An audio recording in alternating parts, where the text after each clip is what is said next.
Hello friends, स्वागत है आप सभी का यूट्यूब चैनल लो शिक्षा हिंदी में।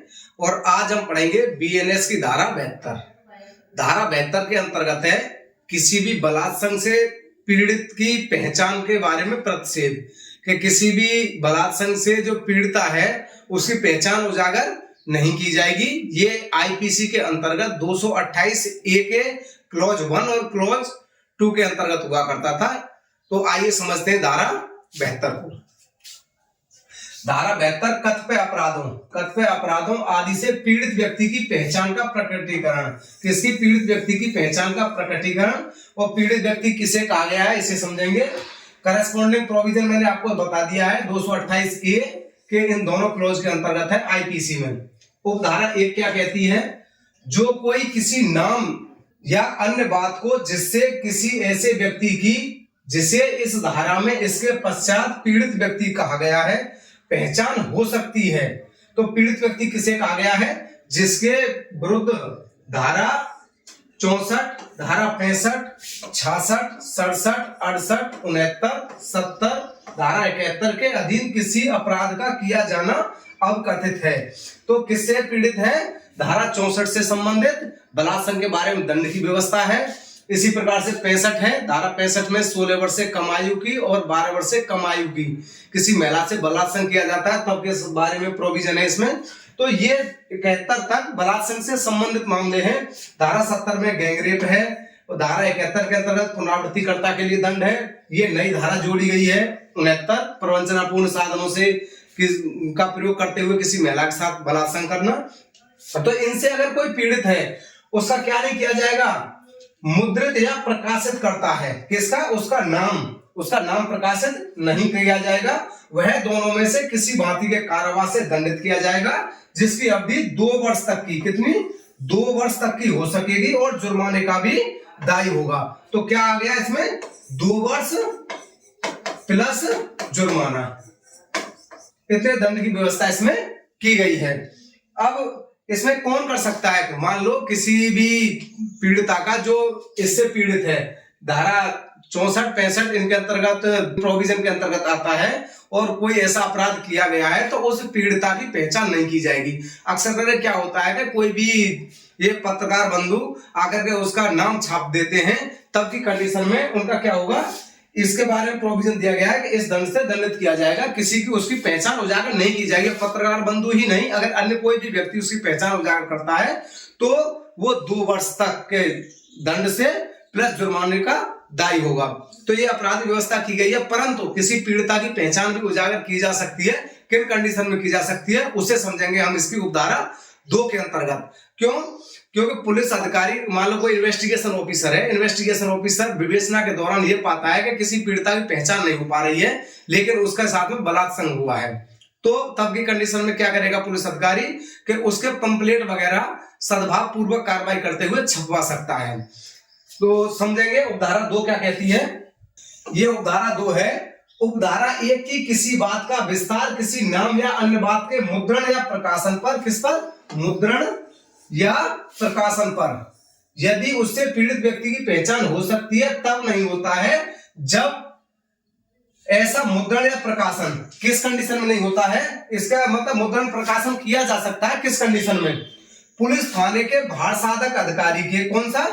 एसओ या एसएचओ, एसओ या एसएचओ, या ऐसे अपराध का अन्वेषण करने वाला पुलिस अधिकारी, मतलब आईओ, जो भी आईओ होगा इन्वेस्टिगेशन ऑफिसर के, जो ऐसे अन्वेषण के प्रयोजन के लिए सद्भाव पूर्वक कार्य करता है, जो विवेचना के दौरान सद्भाव पूर्वक कार्य कर रहा है और उसको ऐसा लगता है कि इसमें इसके बारे में पंपलेट वगैरह छपना आवश्यक है तब इसकी पहचान हो पाएगी, तो उस कंडीशन में या उसके लिखित आदेश के अधीन किया जाता है। अगर पंपलेट वगैरह छपवाने के लिए पीड़िता की पहचान के लिए थाने का एसएचओ या एसओ या इन्वेस्टिगेशन ऑफिसर अगर उसको लिखित प्राधिकार दे देता है या पंपलेट छपवाने के लिए ऐसा आदेश दे देता है कि आप पंपलेट छाप दीजिए, तब की कंडीशन में और क्या है? पीड़ित व्यक्ति द्वारा या उसके लिखित प्राधिकार से किया जा सकता है। अगर पीड़ित व्यक्ति भी उसको अपना नाम पता बताता है और वो लिखित प्राधिकार दे देता है तब भी छाप सकते हैं। जहां पीड़ित व्यक्ति की मृत्यु हो चुकी है या वह शिशु या विकृत चित्त है, किया गया वहां पीड़ित व्यक्ति के निकट संबंधी द्वारा उसके लिखित प्राधिकार से किया जा सकता है। तो इसमें क्या है, अगर मृत्यु हो चुकी है उसकी तो अपनी कंसेंट देगा कैसे, और शिशु की कंसेंट मान्य नहीं होती है, या विकलांग व्यक्ति है उसकी भी कंसेंट मान्य नहीं होती है। तो इनकी कंसेंट कौन दे सकता है, इनकी सहमति कौन दे सकता है, प्राधिकार उसका निकट संबंधी दे सकता है। और निकट संबंधी के बारे में और क्या प्रावधान किया गया है, एक बार इसका स्क्रीनशॉट ले लें। इसमें एक परंतु दिया गया है, इसे समझेंगे। परंतु निकट संबंधी द्वारा कोई भी ऐसा प्राधिकार किसी मान्यता प्राप्त कल्याण संस्था, मान्यता प्राप्त कौन सी, कल्याण संस्था या संगठन के अध्यक्ष या सचिव, चाहे उसका जो भी नाम हो, से भिन्न किसी अन्य व्यक्ति को नहीं दिया जाएगा। अब जो समाज कल्याण विभाग होता है उसके बारे में बताया गया है, उसको कौन, उसका निकट संबंधी केवल किनको सूचना दे सकता है, मान्यता प्राप्त कल्याण संस्था या संगठन के अध्यक्ष या सचिव को इनको सूचना दे सकता है। और इसके बारे में मान्यता प्राप्त कल्याण संस्था के बारे में क्या स्पष्टीकरण दिया गया है, इसको समझेंगे। इस उपधारा के प्रयोजनों के लिए मान्यता प्राप्त कल्याण संस्था या संगठन से केंद्रीय सरकार, राज्य सरकार द्वारा इस संबंध में मान्यता प्राप्त कोई समाज कल्याण संस्था या संगठन अप्रेरित है, जो किसके अंतर्गत है, राज्य सरकार या केंद्रीय सरकार से मान्यता प्राप्त कोई भी कल्याण संगठन हो। अब इसका क्या है, अपराध संज्ञेय होंगे इस धारा के अंतर्गत, जमानती होंगे और किसी भी मजिस्ट्रेट द्वारा विचारणीय होंगे। तो ये थी हमारी धारा 72। तो अभी हमने पढ़ा था धारा 72 को, और धारा 73 के अंतर्गत क्या प्रावधान किए गए हैं, धारा अनुमति के बिना न्यायालय की कार्रवाइयों से संबंधित किसी मामले का मुद्रण या प्रकाशन, कौन सा, जो धारा 72 के अंतर्गत प्रावधान थे उनमें न्यायालय की जो कार्रवाई है उसका भी मुद्रण और प्रकाशन कोई व्यक्ति नहीं कर सकता है।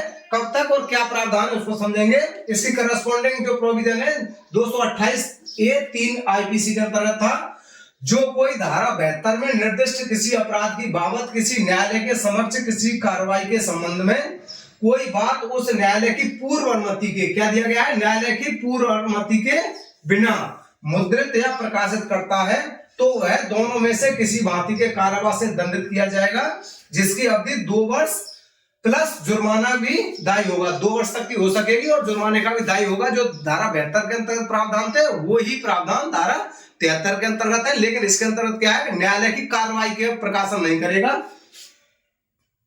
लेकिन इसका स्पष्टीकरण क्या कहता है कि किसी उच्च न्यायालय, उच्चतम न्यायालय के निर्णय का मुद्रण या प्रकाशन इस धारा के अर्थ में अंतर्गत आपराधिक कोटि में नहीं आएगा। अगर कोई निर्णय जो उच्च न्यायालय का है, हाईकोर्ट का है या सुप्रीम कोर्ट का है, उसका मुद्रण और प्रकाशन इस धारा के अंतर्गत नहीं आएगा, उसका प्रकाशन किया जा सकता है जो उच्च न्यायालय ने या उच्चतम न्यायालय ने निर्णय दिया है। तो ये हमारी थी धारा 72 और 73 बीएनएस के अंतर्गत। अगर आपको धाराएं समझ में आई हो और वीडियो पसंद आया हो तो चैनल को लाइक करें, सब्सक्राइब करें। Thank you.